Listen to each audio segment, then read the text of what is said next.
নবীর দরবারে বড় গলায় কথা বলা যায় না। এই আয়াতের একটা ব্যাকগ্রাউন্ড আছে। বনু তামিমের বেদুইনরা আসলো নেতা বানানোর জন্য। কে হবে নেতা? বিশ্বনবী সাহাবাদের নিয়ে মিটিং করলেন, ও সাহাবারা পরামর্শ দাও। আবু বকর বললেন, আমার পরামর্শ এই লোকটা নেতা হলে ভালো। সাইয়েদনা ওমর ফারুক বললেন, আমার পরামর্শ এই লোকটা না, ওই লোকটা হলে ভালো। আবু বকর বলেন, না ওমর, আপনি বোঝেন নাই, আমি যার কথা বলেছি সেই ইশারা। ওমর কয়, আমি যার নাম প্রস্তাব করছি হাতে ইশারা। আবু বকর বলে, না আমি যার কথা বলছি এইটাই। ওমর কয়, না আমারটাই। ঝগড়াঝাটি আছে না নাই? দুই সাহাবীর তর্কাতর্কির এক পর্যায়ে কণ্ঠ উঁচু হয়ে গেল। বিশ্বনবীর দরবারে সাহাবীদের কণ্ঠ বড় গলায় তারা কথা বললেন। আল্লাহ সহ্য করেন না, এই ধমক দিয়ে কোরআনের আয়াত নাজিল করলেন। আল্লাহু আকবার। আল্লাহ বললেন, ইয়া আইয়ুহাল্লাযীনা আমানু লা তারফাউ আসওয়াতাকুম ফাওকা সাওতিন নবী। খবরদার, নবীর সামনে বসে বড় গলায় উচ্চ স্বরে কথা বলো না। নবীর সামনে বড় গলায় যদি কথা বলো, আনতাহবাতা আমালুকুম ওয়া আনতুম লা তাশউরুন। নবীর গলার চাইতে তোমাদের গলার আওয়াজ যদি বড় হয়ে যায়, তোমাদের সব আমলগুলো বাতিল করে দিবে কে? খবরদার আবু বকর, খবরদার ওমর, নবীর সামনে বসে বড় গলায় কথা বলো না। নামাজ যা পড়েছো বাতিল করে দেব, নফল রোজা যা করেছো বাতিল করে দেব, হজ উমরা যা করেছো বাতিল করে দেব। খবরদার নবীর সাথে বড় গলায় কথা বলো না। এই আয়াত নাজিল হওয়ার পরে কোন সাহাবারা নবীর সাথে আর কথাই বলে না, ভয়ে। হায় হায়, আমল তো বাতিল হয়ে যাবে, বড় গলায় যদি কথা বলি নামাজ বাতিল হয়ে যাবে। আবু বকর আর আসে না, ওমর আর আসে না। বিশ্বনবী ওমরকে যদি ডাক দিতেন, ও ওমর সামনে আসো, সাইয়েদনা ওমর বিশ্বনবীর কাছে এসে কানে কানে ফিসফিসি যেমনি কথা বলে এইভাবে কথা বলা শুরু করে দিলেন। সুবহানাল্লাহ। বিশ্বনবী বলতেন, ওমর কি বললা শুনি নাই, জোরে বলো, জোরে বলো, জোরে। কি বললা ওমর, কি বললা? আবার বলো। তিনবার জিজ্ঞেস করা লাগতো। আল্লাহু আকবার। ভয়ের চোটে না জানি আবার বড় গলায় কথা হয়ে যায়, না জানি আবার নবীর সামনে কণ্ঠস্বর উঁচু হয়ে যায়। বিশ্বনবীর সামনে সাহাবারা আর কথা বলতে চাইতেন। এখন নবী নাই, কিন্তু আমাদের মা বাবা আছে না নাই? খবরদার, মা বাবার সামনে বড় গলায় কথা বলা যাবে না। ইমাম সাহেব, খতিব সাহেব, আধ্যাত্মিক নেতা, ধর্মীয় গুরু, হাক্কানি পীর মাশায়েখ, ইসলামী আন্দোলনের বড় আমির, এদের সামনেও বেয়াদবের মতো বড় গলায় কথা বলা যাবে? যারা হজ উমরা করেছেন তারা দেখেছেন বিশ্বনবীর কবরের উপরে এই আয়াতটা লেখা, যে আয়াতটা এখন আমি তেলাওয়াত করেছি, ঠিক কিনা? এজন্য বিশ্বনবী যেটা শিখিয়েছেন সেটাই ফাইনাল। বিশ্বনবী যতটুকু শিখিয়েছেন সেটাই ফাইনাল। নাকি তারপরও নিজে বুজুর্গি করবেন, তাকওয়াগিরি দেখাবেন, আর এগুলো করা যাবে? এজন্য আল্লাহ বললেন, ইয়া আইয়ুহাল্লাযীনা আমানু লা তুকদ্দিমু বাইনা ইয়াদাইল্লাহি ওয়া রাসূলিহি ওয়াত্তাকুল্লাহ ইন্নাল্লাহা সামিউন আলীম। ও ইমানদারেরা, আল্লাহ আল্লাহর রাসূল যেটা বলেছে সেটাই ফাইনাল। আল্লাহ আল্লাহর রাসূলের চেয়ে বেশি অগ্রগামী হয়ো না, বেশি টপকে যেও না, মাতব্বরি করো না। কারণ আল্লাহ আল্লাহ রাসূল যা বলেছে তার বাইরে যে কাজ করলে কবুল হবে। এরপর আল্লাহ ইমানদারদেরকে আবার ডাক দিলেন, আবার বললেন, ইয়া আইয়ুহাল্লাযীনা আমানু লা তারফাউ আসওয়াতাকুম ফাওকা সাওতিন নবী। ও ইমানদারেরা, খবরদার, নবীর কণ্ঠের চাইতে তোমাদের কণ্ঠ যাতে বড় হয়ে না যায়। কার কথা? আল্লাহ সাহাবাদের বললেন, ও সাহাবারা, শোনো শোনো, আমার নবীকে আমি কারো কাছে রাখি নাই, তোমাদের কাছে রেখেছি। আমার নবী তোমাদের সাথে নামাজ পড়ে, তোমাদের সাথে ঘুরতে যায়, তোমাদের সাথে জিহাদ করে। তার মানে এই নয় তোমরা তোমাদের সাথে যেমন ব্যবহার করবা নবীর সাথেও তেমন ব্যবহার করা যাবে নাকি? যাবে যাবে যাবে। আমি আমার বন্ধুরে ডাকলাম, ও সলিমুল্লাহ কেমন আছো? এখন কোন সাহাবী বলতে পারবে না কেউ মোহাম্মদ কেমন আছো, বলা যাবে? যাবে যাবে। বিশ্ব নবীরে ডাকতে হবে, ইয়া নবী আল্লাহ, ইয়া রাসূলুল্লাহ, ইয়া হাবিবাল্লাহ। আল্লাহ বললেন, খবরদার, নবীর কণ্ঠের চাইতে যাতে তোমাদের কণ্ঠ বড় না হয়। নবীর দরবারে বসে যদি বড় গলায় কথা বলো, খবরদার, তোমাদের সব আমলগুলো বাতিল করে দিবে কে? ইয়া আইয়ুহাল্লাযীনা আমানু, ও ঈমানদারেরা, লা তারফাউ আসওয়াতাকুম ফাওকা সাওতিন নবী। নবীর দরবারে এসে বড় গলায় কথা বলো না। আছে নাই? কথা শুনতেছেন? নবীর কবরের উপরে আজও এই আয়াতটা লেখা। মসজিদে নববীতে যারা ঢুকবেন, বিশ্বনবীর সালাম দিতে হলে ঢুকতে হয় বাবু সালাম দিয়ে। দরজার উপরে লেখা বাবু সালাম, মানে বিশ্বনবীর সালাম দেয়ার দরজা। ঢুকলাম গত বছর, ঢুকার পরে এটাই হচ্ছে মসজিদে নববীর প্রথম কাতার। ডান দিকে হলো দক্ষিণ দিক, দক্ষিণ দিকে হয়ে মসজিদে নববীর লোকেরা নামাজ পড়ে, কারণ কিবলা হলো দক্ষিণ দিকে, ঠিক কিনা? বাম দিকে পড়বে রাউদাতুম মিন রিয়াদিল জান্নাহ। বিশ্বনবী বলেছেন, মা বাইনা মিম্বারি ওয়া বাইতি রাউদাতুম মিন রিয়াদিল জান্নাহ। আমি বিশ্বনবী যেই মিম্বারের উপর দাঁড়িয়ে জুমার খুতবা দেই, ওই মিম্বার থেকে আর আমার ঘর পর্যন্ত মাঝখানের জায়গাটা দুনিয়ার বুকে জান্নাতের টুকরা। নামাজের জন্য এখানে একটা ধাক্কাধাক্কি হয়। আমি রাত 12টার পরে ঢুকলাম, ভাবলাম আগে এখানে 2 রাকাত নামাজ পড়ি। পুরো মসজিদে নবীর কার্পেট লাল, রেড কালার, শুধু এই রাউদাতুম মিন রিয়াদিল জান্নাহ এটা হচ্ছে হোয়াইট কালার, সাদা কার্পেট করা। ঢুকলাম, 50 থেকে 100 জন করে ঢুকায়, খুব ধাক্কাধাক্কি। ঢুকার পরে এমন একটা জায়গায় নামাজের জায়গা পেলাম, ওইটার উপরে লেখা মাকানু তাহাজ্জুদি রাসূলিল্লাহ, মানে বিশ্বনবীর তাহাজ্জুদের নামাজের জায়গা। আল্লাহর শুকরিয়া জানিয়ে 2 রাকাত সালাত করলাম ওইখানে, রাউদাতুম মিন রিয়াদিল জান্নাহ। তারপরে বেরোলাম, বের হয়ে প্রথম কাতার দিয়ে হাঁটছি, নবীরে সালাম দেব। কিছুদূর যাওয়ার পরে রাউদাতুম মিন রিয়াদিল জান্নাতের বর্ডার শেষ। বিশ্বনবীর কবরের আগে বাম দিকে আরো একটু জায়গা আছে। সাইয়েদনা ঈসা আলাইহিস সালাম যখন দাজ্জালকে হত্যা করার জন্য জমিনে নামবে, উনি ইন্তেকাল করার পরে বিশ্বনবীর বাম পাশে, বাম হাতের পাশে যে ছোট্ট জায়গা, এই পাশে সাইয়েদনা ঈসা আলাইহিস সালাম শুয়ে থাকবেন। হাঁটতে আরম্ভ করলাম, পড়ে গেল বিশ্বনবীর কবর। আপনি যদি যান নিজেরা সামনে রাখতে পারবেন না, ধরে রাখতে পারবেন না, ধৈর্য ধরতে পারবেন না। যে নবীর কথা আজীবন শুনলাম, যে নবীর হাদিসগুলো আজীবন পড়লাম, যে নবীর জন্য দেহের তাজা রক্ত আমরা বিলিয়ে দিতে রাজি আছি না নাই, ওই নবী নাকি এই জায়গায় শোয়া, আমার ওই পেয়ারা নবী নাকি এই জায়গায় শুয়ে আছে। বুকটা ফেসে চিৎকার আসে, চিৎকার দিয়ে নবী গো বলে ডাকতে পারে চায়, কিন্তু খবরদার, নবীর কবরের উপরে আয়াতটা লেখাইয়া আইয়ুহাল্লাযীনা আমানু লা তারফাউ আসওয়াতাকুম ফাওকা সাওতিন নবী। খবরদার, খবরদার, নবীর কবরের পাশে এসেছো, নবীর দরবারে এসেছো, বড় গলায় কথা বলো না। বড় গলায় কথা বললে তোমার আমলগুলোরে বাতিল করে দিবে কে? হাজার হাজার নবীর পেয়ারা উম্মত চোখের পানি ছাড়ে, দাঁড়া দাঁড়া করে চোখের পানিগুলো ঝরে পড়ে, দা দা করে চোখের পানি ছাড়ে, কিন্তু চিৎকার দিতে পারে না। বিশ্বনবীর সালাম দিতে দিতে বের হয়ে যায়। এজন্য বিশ্বনবীর সম্মান আল্লাহর কাছে এত বেশি, দুনিয়াতেও যেমনি বিশ্বনবীর কাছে সে বড় গলায় কথা বলা যায় না, ইন্তেকালের পরে বিশ্বনবীর রওজার সামনে, কবরের সামনে দাঁড়িয়ে আপনি বড় গলায় সালাম দিতে পারবেন। যদি আপনি ওখানে বড় গলায় কথা বলেন, আল্লাহ বললেন আন তাহবাতা আমালুকুম আনতুম লা তাশউরুন, তোমাদের সব আমল বাতিল করে দিবে কে? এজন্য বিশ্বনবীরে খুবই ঠান্ডা মেজাজে, আদবের সাথে, ভদ্রতার সাথে সালাম দিতে হয়, ঠিক কিনা? বিশ্বনবীরে সালাম দিবেন, তারপরে পাবেন সাইয়েদনা আবু বকরের কবর লেখা আবু বকর সিদ্দিক রাদিয়াল্লাহু।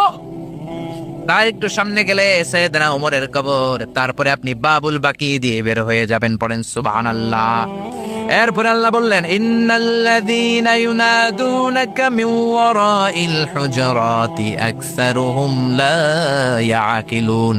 ও নবী, আপনার বিবিদের কামরার বাইরে থেকে যারা আপনার বেয়াদবের মতো ডাকে, এরা বেয়াক্কেল। লা ইয়াকিলুন মানে কি? বেয়াক্কেল, আকল নাই। বনু তামিমের লোকগুলো এসেছে, সভ্যতার ছোঁয়া গায়ে লাগে নাই, বেদুইন, এরা ভদ্রতা জানে না। বিশ্বনবীর ঘরে এসে ডাকা শুরু করছে, ইয়া মুহাম্মদ, ইয়া মুহাম্মদ, উখরুজ ইলাইনা, উখরুজ ইলাইনা। ও মুহাম্মদ, বাড়ি আছো নাকি, বাড়ি আছো নাকি, বেরো বেরো। আদব না বেয়াদব? জোরে বলেন। আল্লাহ ধমক দিলেন, বললেন আকসারুহুম লা ইয়াকুলুন, এগুলার আকল নাই, মুখ মাফি, আকল মাফি, আকল নাই, মগজ নাই, মাথার ভিতরে কোনো খিলু নাই। কারণ যেন তেন লোকের কাছে তুমি আসো না, এটা নবীর দরবার, ভদ্রতার দরকার আছে না নাই? আল্লাহ বললেন ওয়ালাউ আন্নাহুম সাবারু, যদি এই লোকগুলো বেয়াদবি না করে ধৈর্য ধরতো, কতক্ষণ? হাত্তা তাখরুজা ইলাইহিম, যতক্ষণ না বিশ্বনবী তাদের কাছে বের না হয়, লাকানা খায়রাল লাহুম, এটাই তাদের জন্য ভালো হতো। কার কথা? এজন্য কারো বাসায় গেলে ধৈর্য ধরবেন। আল্লাহ বললেন এই ব্যাক্কেল গুলো অন্য মানুষের মতো, বন্ধুর বাড়িতে গেলে যেমনি ডাকে, এই কলিমুদ্দিন, এই নবীর বাড়িতে যেও ডাকা শুরু করছে, এই মুহাম্মদ, এই উখরুজ ইলাইনা, বেরো। এটা কি বন্ধুর বাড়ি নাকি বিয়ের বাড়ি নাকি? এটা বিশ্বনবী, আখিরি নবী, আখিরি জামানার পয়গম্বর। বিশ্বনবীর সম্মান আল্লাহর কাছে আছে না নাই? যে আল্লাহ বিশ্বনবীর কাছে কথা কইতে রইলে সম্মান দিয়া বলে, তুমি কোন সলিমুদ্দি আর কলিমুদ্দি, ঠিক কি না? এজন্য ভদ্রতার সাথে ডাকো, ধৈর্য ধরো, যতক্ষণ না নবী বের হয়। বিশ্বনবী কাইলুলা করতেছিলেন। কি করতেছিলেন? দুপুরের খাবার খেয়ে এক বিবির ঘরে কাইলুলা করতেছিলেন। আল কাইলুলা মানে হচ্ছে ঘুম আর জাগ্রত থাকার মাঝামাঝি একটা অবস্থা, টসিং এন্ড টার্নিং। ডান পাশ খাওয়া, বাম পাশ হয় না, খাওয়ার পর একটু গড়াগড়ি দিতে ভালো লাগে, শীতকালে এটা বেশি ভালো লাগে, ঠিক কিনা? এরকম গড়াগড়ি দিলে পেটের ভাত তাড়াতাড়ি হজম হয়ে যায়। সুবহানাল্লাহ কইবেন না? বিশ্বনবীর সুন্নাহ যেখানেই আছে ওখানে বরকত বেশি না কম? বিশ্বনবী কাইলুনা করতেছিলেন, ওরা এসে ব্যাককেলের মতো ডাকতেন শুরু করলেন, ও মোহাম্মদ, ও মোহাম্মদ। আল্লাহ বললেন ওরা যদি ধৈর্য ধরতো ওদের জন্যই ভালো হতো। এজন্য কারো বাসায় গেলে তাড়াহুড়ো করবেন না। অনেক এমপি সাহেবের বাসায় যায়, সিগনেচার লাগবে, এই কাজ ওই কাজ, এমপি সাহেব বের হওয়া পর্যন্ত অপেক্ষা করবেন, এটাই ভদ্রতা। পাগল হয়ে যা আসে না কেন? আরে আসে না কেন? হুজুরের বাসায় যায় দেখা করার জন্য, হুজুর বেরোয় না কেন, হায় হায় আসে না কেন, এরকম অভিযোগ আছে না নাই? আরে হুজুরও তো মানুষ, হুজুরেরও তো বাসায় একটা পেরেশানি থাকতে পারে, একটা ঝামেলা চলতে পারে, তার অজু গোসলের দরকার হতে পারে, তারপরে ফ্রেশ হয়ে আপনার কাছে আসা লাগবে। চিল্লা এখন ঠিক কিনা? এগুলো বুঝবেন, না হলে আপনারাও ব্যাককেল। আল্লাহ বললেন দুনিয়ার যারা এই সিস্টেম মানে না, এই পন্থাগুলো অনুসরণ করে না, এগুলো মুখ মাফি, আকল নাই, ব্যাককেল বলে আল্লাহ গালি দিস। এজন্য ধৈর্য ধরবেন। আর সবচেয়ে বেটার, কারো বাসায় যাওয়ার আগে অ্যাপয়েন্টমেন্ট নিয়ে যাবেন। কি নিয়ে? আগে ফোন করে অ্যাপয়েন্টমেন্ট নিয়ে যাবেন, তারপরে সালাম দিয়ে ঢুকবেন। 3 বার দরজায় নক করবেন, আর দরজার দিকে সরাসরি মুখোমুখি হয়ে দাঁড়াবেন না। বিশ্বনবী বলেছেন হয় ডান দিকে হয়ে দাঁড়াও, নয় বাম দিকে হয়ে দাঁড়াও। কেননা হুট করে কোনো নারী যদি খুলে চেহারার সাথে চেহারা আসে না নাই, ঝামেলা আছে না নাই, দুইজনের মাঝখানে শয়তান বাবু আছে না নাই। এজন্য নারীরা খবরদার, দরজা খোলার সময় সাবধানে, আগে সামান্য একটু খুলে উকি দিয়ে দেখবেন কে এসেছে, ঠিক কিনা? ফোন রিসিভ করার সময় সাবধান, স্বামীর ফোন যত কম রিসিভ করা যায়। যদি রিসিভ করেন বলবেন স্বামী ঘরে নাই, টয়লেটে গিয়েছে বলে কাট করে দিবেন, কেটে দিবেন। লম্বা আলাপের কোনো দরকার নাই, কারণ ফোনের এপাশ থেকে আপনি, ওই পাশ থেকে ওই লোক, মাঝখানে শয়তান আছে না নাই। এজন্য খবরদার, কারো বাসায় গেলে আগে সালাম দিবেন।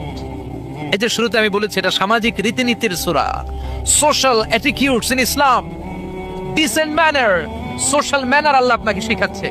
আল্লাহ বললেন ইয়া আইয়ুহাল্লাযীনা আমানু লা তাদখুলু বুয়ুতান গায়রা বুয়ুতিকুম হাত্তা তাস্তানিসু ওয়া তুসাল্লিমু আলা আহলিহা। ও ঈমানদারেরা শোনো, অন্য কারো বাড়িতে যদি যাও প্রথমে সালাম দিবা, অনুমতি 3 বার নিবা, তারপরে ঘরে ঢুকবা। অনুমতি না পাইলে ঢুকা যাবে না? ঢুকবেন। অনুমতি না নিয়ে কোনোদিন আর ঢুকবেন কারো ঘরে? খবরদার। এক সাহাবী বললেন ইয়া রাসূলুল্লাহ, ইয়া হাবিবাল্লাহ, আমার একটা ঘর, মাত্র 2টা রুম। কয়টা রুম? এক ঘরে আমি থাকি, আর এক ঘরে আমার মা। আস্তাযিনু আলা উম্মি, ও নবী, আমি কি আমার মায়ের ঘরে অনুমতি নিয়ে যাব নাকি? বিশ্বনবী বললেন তুহিব্বু আন তারাহা উরিয়ানা, তুমি কি তোমার মারে উলঙ্গ নেকেড অবস্থায় দেখতে চাও নাকি? সাহাবী বললেন লা, কাল্লা, কখনোই না। বিশ্বনবী বললেন ইদান তাস্তাযিন মিনহা, তাহলে মায়ের ঘরে যাওয়ার আগে অনুমতি নিবা। আল্লাহু আকবার। ছেলে মায়ের ঘরে যাবে, সেখানেও যদি অনুমতি নেওয়া লাগে, ছেলে ভাই তার বোনের ঘরে ঢুকবে, অনুমতির দরকার আছে না নাই? বন্ধুর ঘরে ঢুকবেন, অনুমতির দরকার আছে না নাই? তারপর প্রধান শিক্ষকের রুমে ঢুকবেন, দরজা বন্ধ, নক করে সালাম দিয়ে অনুমতি নিয়ে ঢুকার দরকার আছে না নাই? উকি দিবেন না, খবরদার। বিশ্বনবী বলেছে কেউ যদি উকি দেয়, কাঠি দিয়ে ওর চোখ কানা করে দিবা, কোনো বিচার নাই। তুই উকি দিছস কেন? চিল্লা এখন ঠিকই না। এজন্য ইসলাম বলে খবরদার, অনুমতি নিয়ে সালাম দিয়ে ঢুকবা। প্রত্যেকের একটা প্রাইভেসি আছে না নাই? আপনি হয়তো এমন সময় হুট করে আপনার মায়ের ঘরে ঢুকেছেন, আপনার মায়ের গায়ে তেমন কোনো পোশাক নাই, অল্প পোশাকে, পাতলা পোশাকে আপনার মা বিশ্রাম নিচ্ছেন। আর আপনি যদি নক করেন, সালাম দেন, আম্মা জান আসবো কিনা ঘরে, অনুমতি নেন, আপনার মা চাদর জড়াবে, শাড়িটা ভালো করে পড়বে, সুন্দর করে বসে আপনার সাথে দেখা করার একটা পরিবেশ তৈরি করবে, যেরকম ঠিক কিনা? এগুলো মানার দরকার আছে না নাই? নাকি হুট করে ঢুকবেন? কোনদিন ঢুকবেন। এরপর আল্লাহ বললেন ইয়া আইয়ুহাল্লাযীনা আমানু ইন জাআকুম ফাসিকুম বিনাবাইন ফাতাবায়ানু, ও ঈমানদারেরা খবরদার, কোন ফাসিক যদি তোমাদের কাছে কোনো সংবাদ নিয়ে আসে, আগে যাচাই করো। কি করো? সংবাদ একটা শুনলেই শেয়ার করবেন না, যাচাই করেন, শিওর হন, make sure, be confirm, 100% confirm, 100% নিশ্চিত হন, যাচাই করে নেন, শিওর হন, তারপরে আপনি শেয়ার করবেন, ঠিক কিনা? আমাদের সমাজের মধ্যে অনেক গুজব আছে না নাই? Lot of rumours in our society, lot of scandals. গুজব আছে, স্ক্যান্ডাল আছে, নায়ক নায়িকাদের স্ক্যান্ডাল আছে না নাই? ক্রিকেটারদের স্ক্যান্ডাল আছে না নাই? নেতা নেত্রীদের স্ক্যান্ডাল আছে না নাই? সমাজপতিদের স্ক্যান্ডাল আছে না নাই? ফেসবুকে সংবাদ একটা শুই নাই, সবাই মারে শেয়ার আছে না নাই? এটা কি সত্য না মিথ্যা যাচাই করে নাই? হয়তো নিউজটা ছিল মিথ্যা, আপনার গুনার পাল্লাটা তখন ভারী করে দিবে কে? বি শিওর, আগে কনফার্ম হন whether the news is right or wrong, সত্য না মিথ্যা। আপনি অফিস করতেছেন, আপনার বন্ধু এসে বলল, দোস্ত তুমি অফিসে বসে আছো, দেখলাম তোমার বউরে ভাবিরে দেখলাম আরেক বেড়ার লগে বাজারে টাঙ্কি মারে। আপনার বন্ধু এসে বলল, শুই না আপনি বিশ্বাস করে ফেলছেন। বাড়িতে গেছেন, অফিস শেষে বাড়িতে গিয়ে কোনো কথা নাই, মাথার চুলে ধইরা কোনি আছে না নাই, বউরে কিলাইতে শুরু করলেন। হতে পারে এই কিলাকিলির কারণে ফ্যামিলিটা ভেঙে যাবে। হতে পারে আপনার বন্ধু আপনারে মিথ্যা বলেছে, হতে পারে না? অথবা যারে দেখেছে সে আপনার বিবি নয়, আপনার বিবি যেই রঙের কাপড় পরে ওই রঙের কাপড় পরা আরেক মহিলাকে দেখেছে, ঠিক কি না? হতে পারে কি পারে না? এজন্য খবরদার, শুনে বিশ্বাস করবেন না। আজকে থেকে প্রতিজ্ঞা করেন, সূরাতুল হুজুরাতের আলোকে কোনো কথা শুনেই আমরা বিশ্বাস করব না, আগে যাচাই করব। কি করবেন? এজন্য খবরদার, একটা কথা শুনলে বিশ্বাস করবেন না। ফাতাবায়ানু, তাফসিরে এসেছে ফাতাসাব্বাতু, be sure, make sure, be confirm. আগে নিশ্চিত হয়ে নেন, verify the news, justify the report. Report একটা পেলেন, সংবাদ একটা পেলেন, হাজারো সংবাদ আছে না নাই সমাজের ভেতরে। এই সংবাদগুলো শুনেই বিশ্বাস করা যাবে না, আপনাকে জাস্টিফাই করতে হবে, তারপরে অ্যাকশনে যাবেন। কার কথা? এই আয়াতের নাজিলের একটা ব্যাকগ্রাউন্ড আছে। বিশ্বনবী বনিল মুস্তালাকের যুদ্ধে জয়লাভ করলেন, সব বনিল মুস্তালাকের লোকেরা কালিমা পড়ে মুসলমান হলো। বিশ্বনবী নামাজ শিখালেন, যাকাতের নিয়ম বললেন, আর বললেন জাকাত এখন নয়, 1 বছর পরে দিবা। জাকাত কি সাথে সাথেই দেয় নাকি মালে নেশাব হওয়ার 1 বছর পরে, ঠিক কিনা? 1 বছর পরে আমি আমার সাহাবা পাঠাবো, ওই সাহাবীর কাছে জাকাত দিবা। বিশ্বনবী বনুল মুস্তালিক থেকে মদিনায় চলে গেলেন।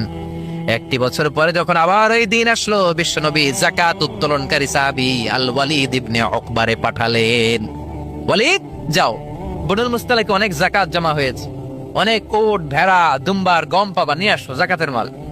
ওয়ালিদ রওনা হলেন জাকাত আনার জন্য। প্রতিমধ্যে ওয়ালিদ ভাবে, জাহেলি যুগ থেকে বনুল মুস্তালিকের সাথে আমার বংশের কিলাকিলি, অনেক আগ থেকে ওই বনুল মুস্তালিকের সাথে আমাদের শত্রুতা। আজকে যদি আমারে একা পায়, আমারে পিটাই আর সাইজ করে ফালাইবো। এক কাজ করি, না যাই, না যাই আব্বানে একটা মিছা কথা কই নবীর কাছে। মাসপত থেকে অ্যাবাউট টার্ন ফিরে এসেছে, এসে বলি ইয়া রাসূলুল্লাহ যাকাত দেয় না, সব কাফের হয়ে গেছে, আমারে রান্দা দিয়া দাবরানি দিছে, আমি দৌড়ে কোনো রকম জানে পালায়া পাচ্ছি। যেটা বিশ্বনবীরে শোনালো কথাটা হাসানা মিসা? সবাই বলেন কত পার্সেন্ট মিসা? বিশ্বনবী তো রেগে গেলেন, কারণ বিশ্বনবী তো গায়েব জানতেন না, যতক্ষণ না আল্লাহ গায়েব না জানাতো, ঠিক কিনা? রেগে গেলেন, রেগে গিয়ে বললেন, যাও 1200 সৈনিক নিয়ে রেডি হও। খালিদ ইবনে ওয়ালিদ রে বললেন, 1200 সৈন্য নিয়ে বনুল মুস্তালিকের উপর অ্যাটাক করো। অ্যাটাক বনুল মুস্তালিক। আল্লাহ কয় নবী পরে অ্যাটাক করেন।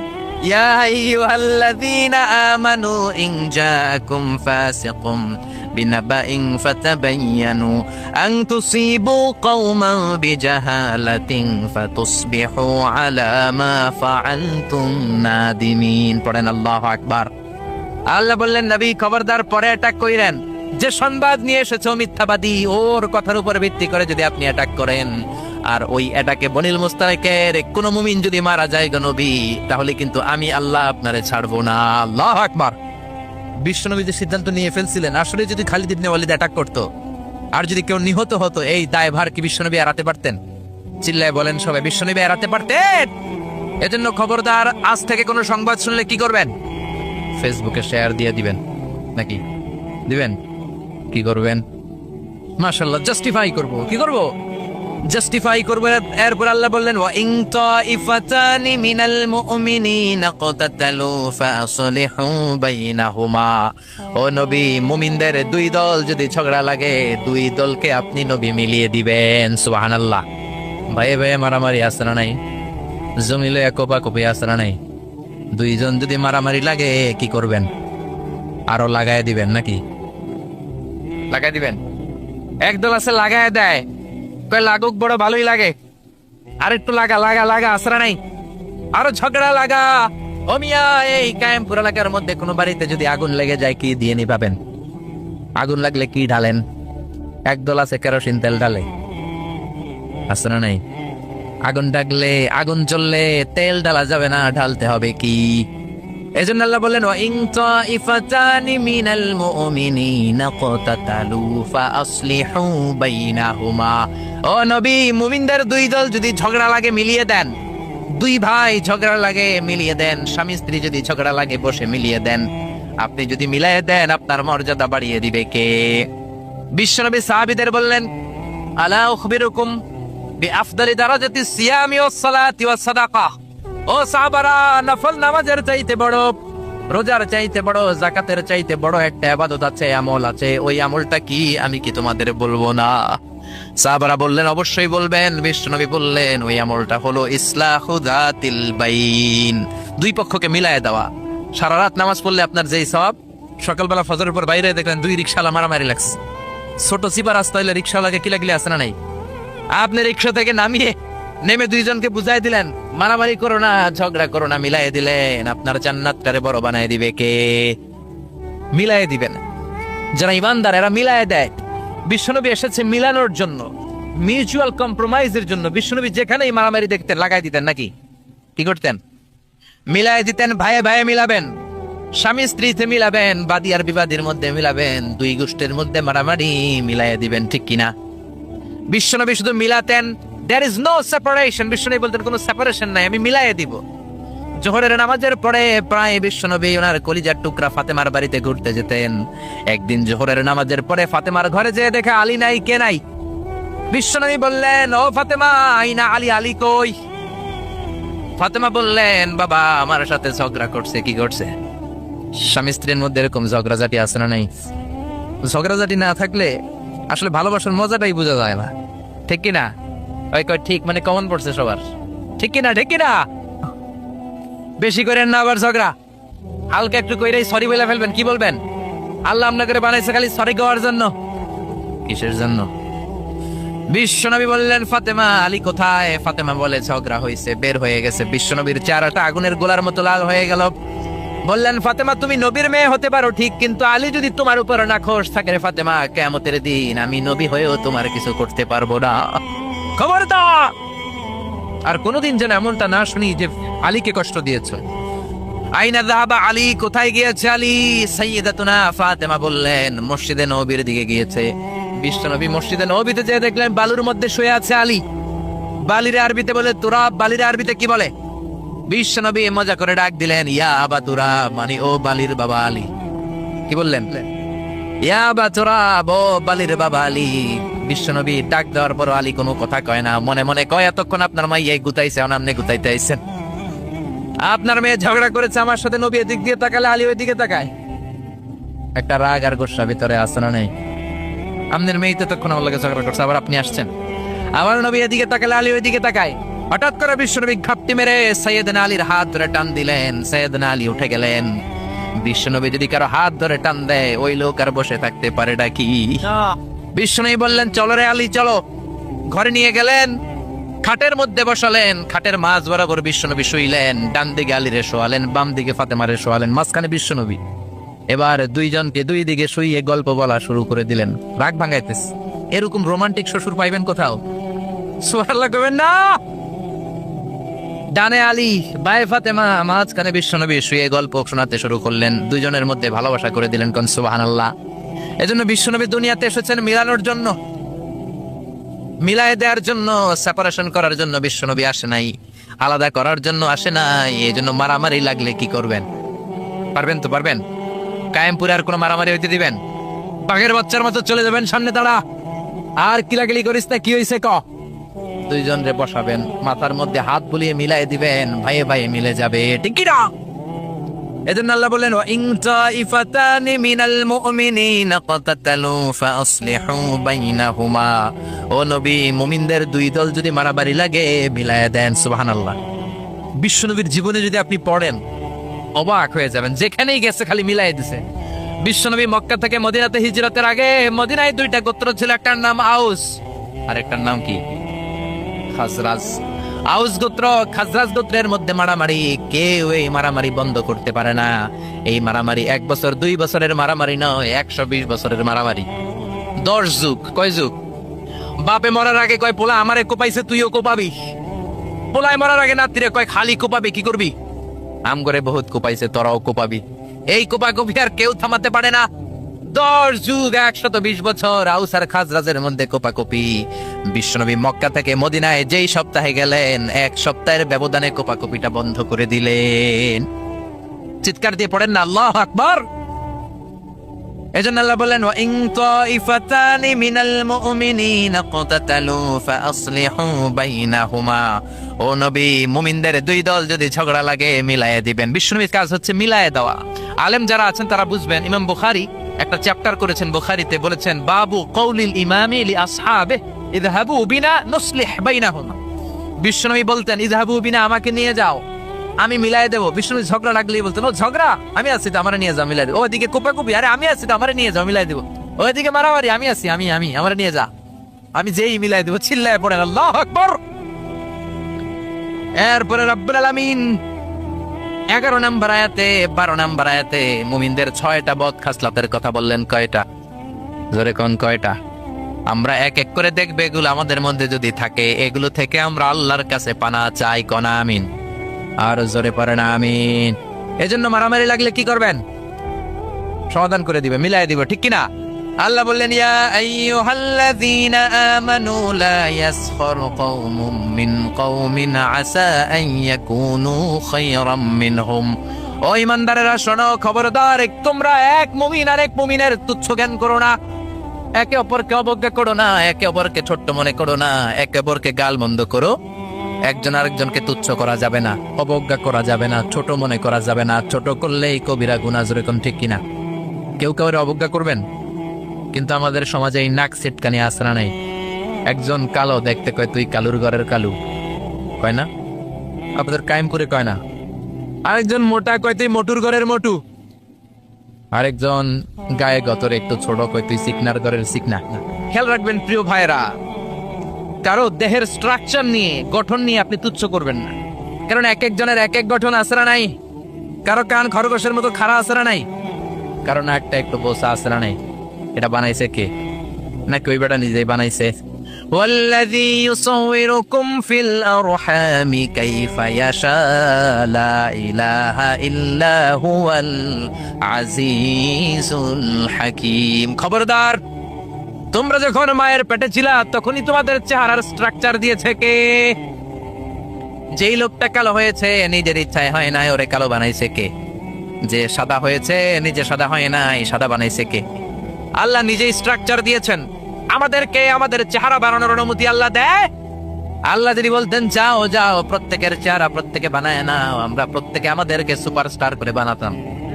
যদি বলতো যাও নিজের চেহারার ডিজাইন নিজেই দাও, তাহলে প্রত্যেকে তো প্রত্যেককে ইউসুফ নবীর মতো সুন্দর করতাম। প্রত্যেক নারী প্রত্যেককে বিশ্ব সুন্দরী বানাতো, প্রত্যেক নারী প্রত্যেককে জুলাইখার মতো করে বানাতো, প্রত্যেক নারী নিজের চেহারাটাকে ঐশ্বরিয়া রায়, জান্নাতুন নাঈম এভরিল করে বানাতো, ঠিক কি না? নিজেকে সবচেয়ে সুন্দরী করে বানাতো। কিন্তু এই সুযোগ আল্লাহ দেয় নাই। মায়ের পেটে থাকতে আমাদের চেহারার ডিজাইন দিয়েছে কে? এজন্য তোর নাক বসা, তুই কালুর ঘরের কালু, তুই সিকনার ঘরের সিকনা, এগুলো বলবেন? বলা যাবে? বলা যাবে? বিশ্বনবীর সাহাবা আব্দুল্লাহ ইবনে মাসউদ, উনার পা দুইটা ছিল একেবারে চিকন। একবার বিশ্বনবীর সামনে যখন খেজুর গাছের উপরে উঠলো খেজুর পাড়ার জন্য, ওনার চিকন পা দুইটা দেখে সাহাবারা হাসাহাসি শুরু করলো। বিশ্বনবী বললেন আমার ইবনে মাসুদের পায়ের নলা দেখে চিকন হওয়ার কারণে তোমরা হাসো।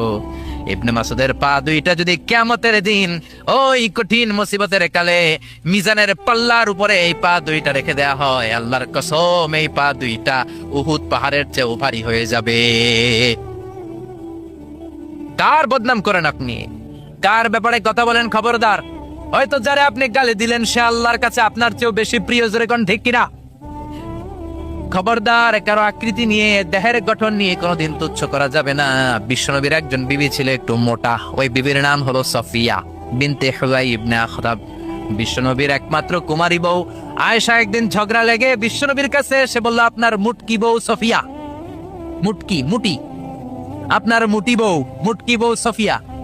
এই কথাটা বললেন, বিশ্বনবীর চেহারাটা আগুনের গোলার মতো লাল করে দিল কে? বিশ্বনবী বললেন আয়েশা তুমি এটা কি বললা? কি বললে এটা তুমি আয়েশা? লাকাদ কুলতিলা কালিমাতান ইয়া আয়েশা, ও আয়েশা এমন কথা তুমি বলেছো লাউ মুসিজাত বিমাইল বাহার, এই কথাটা যদি সাগরের পানিতে রেখে দেয়া হয়, সাগরের চমৎকার নীলাভ পানি মুহূর্তের মধ্যে কুচকুচে কালো হয়ে যাবে রে আয়েশা। আল্লাহু আকবার। শুধু বলছে মুটি, আপনার এই বউটা মুটি। এজন্য আর কখনো কারো গঠন নিয়ে তুচ্ছ-তাচ্ছিল্য করবেন?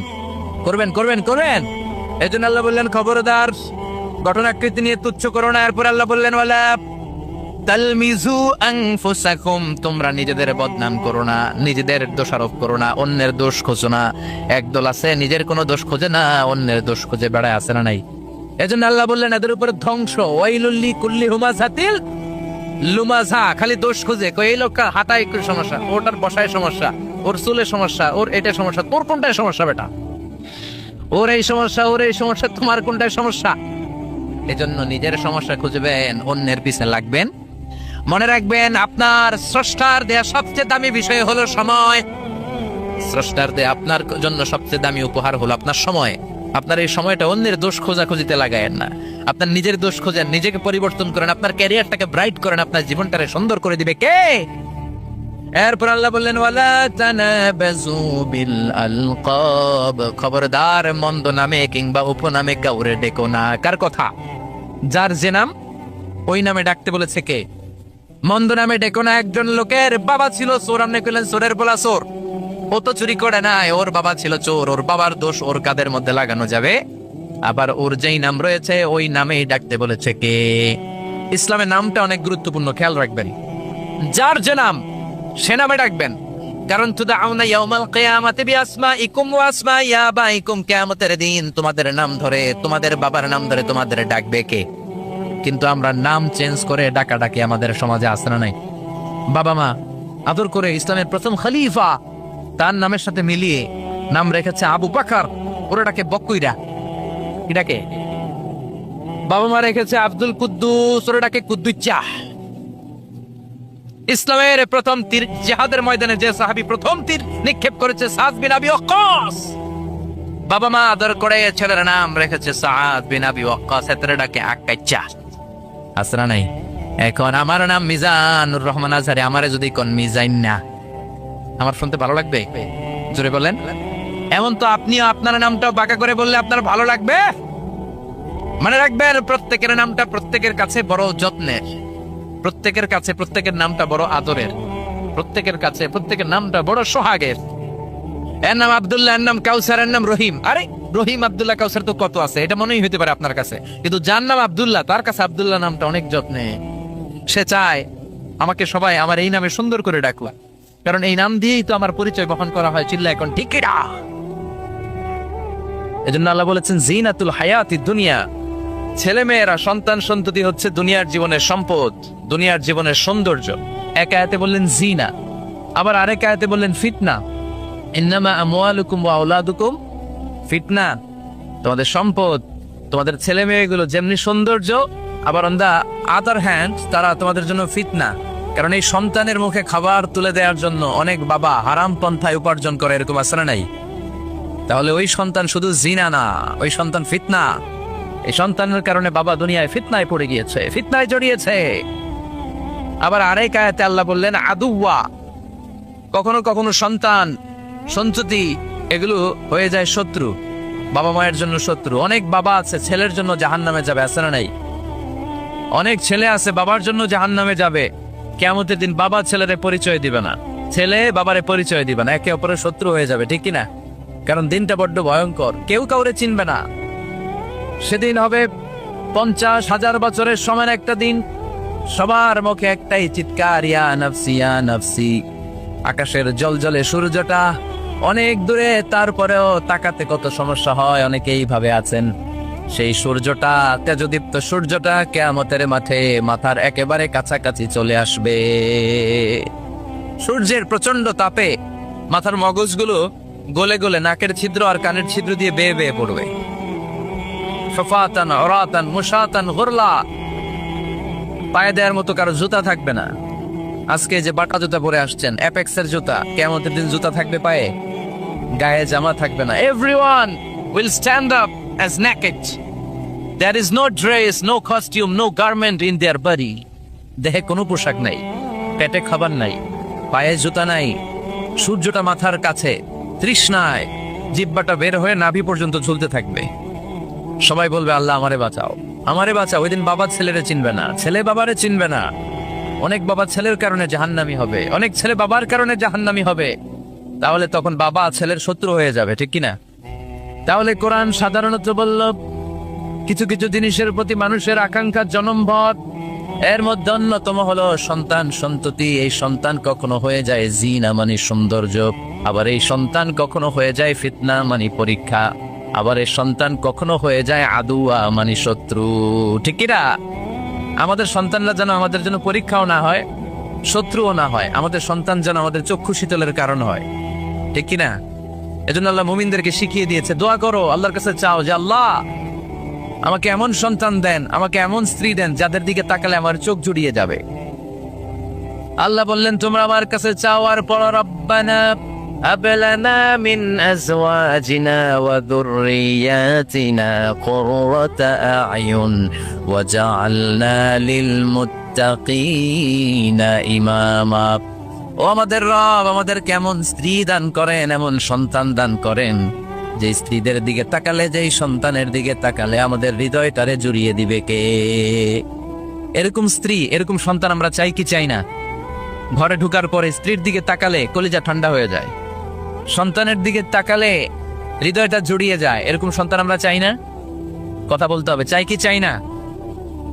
এরকম সন্তান কেমন করে আপনারা গঠন করবেন, কেমন করে সন্তানকে মানুষের মতো মানুষ বানাতে হয়, এই নিয়ে কিছু কথা আজকে আমরা শুনবো। মনোযোগ আছে? কষ্ট হচ্ছে না তো? আমি যতক্ষণ আছি ততক্ষণ থাকবেন? মাশাআল্লাহ,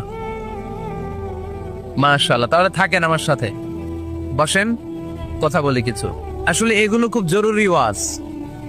কি করে ফ্যামিলি ঠিক করবেন, কি করে দাম্পত্য জীবনটাকে সুখময় করবেন, কি করে সমাজটাকে ভারসাম্যপূর্ণ করবেন, কি করে ছেলে মেয়েদেরকে মানুষের মতো মানুষ করবেন, এগুলো জানার দরকার আছে না নাই? এর কারণ আমি প্রায়ই বলি, খেয়াল করে শুনেন, খুব জরুরি কথা। এদিক সেদিক তাকানো যাবে না, সময় কম। আমার দিকে তাকায়, আমার দিকে তাকায়। এই পৃথিবীতে গরুর পেট থেকে যেটা বেরোয় এটা গরু হয়ে যায়, ছাগলের পেট থেকে বেরোলেই ছাগল হয়ে যায়, মুরগির পেট থেকে বেরোলেই মুরগি হয়ে যায়, কিন্তু মানুষের পেট থেকে বেরোলেই ওটা মানুষ হয়ে যায় না। ওটা মানুষ করতে হয়, মানুষ বানাতে হয়। ঠিক কিনা? খালি চোখে আপনি যা দেখেন সব কিন্তু মানুষ না, এগুলো জনসংখ্যা। এগুলো কি? বাড়ছে জনসংখ্যা, কমছে মানুষ। এজন্য আমরা আমাদের ছেলে মেয়েদেরকে মানুষের মতো মানুষ বানাতে চাই, ইনশাল্লাহ। পড়েন এখন কিভাবে মানুষের মতো মানুষ বানাবো। অনেক মা বাবা ছেলে মেয়েদেরকে নিয়ে উদ্বিগ্ন, আমাদের কাছে আসে, হুজুর কি করব ছেলেটারে নিয়ে, কোন প্রতিষ্ঠানে দিব, কিভাবে মানুষ করব হুজুর একটু বলে দেন। এরকম উদ্বিগ্ন অভিভাবক আছে না নাই? সব বাবা মাই চায় ছেলে মেয়েদের উজ্জ্বল